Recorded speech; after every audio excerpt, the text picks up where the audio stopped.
మీకు ఇండైరెక్ట్గా మీకు ఇప్పుడు వరకు తెలియని ఒక బెనిఫిట్ నేను ఇక్కడ చెప్తాను. 100 గ్రాముల పుచ్చకాయ ముక్కల్లో 8 మిల్లీగ్రాముల ఐరన్ ఉంటుంది.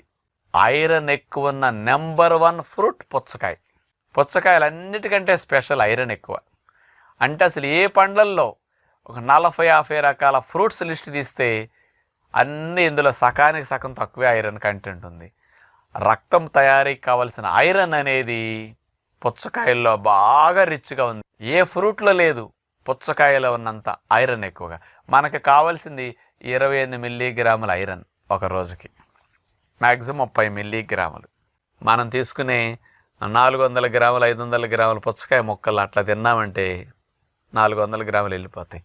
రోజు మొత్తానికి కావాల్సిన ఐరన్ ఇన్ని పుచ్చకాయ ముక్కలు తింటే వెళ్ళిపోతాయి అన్నమాట. అందుకని మీకు బ్లడ్ తగ్గకుండా ఐరన్ కంటెంట్ పుష్కలంగా ఉండాలి. కాబట్టి బ్లడ్ ఉత్పత్తికి బాగా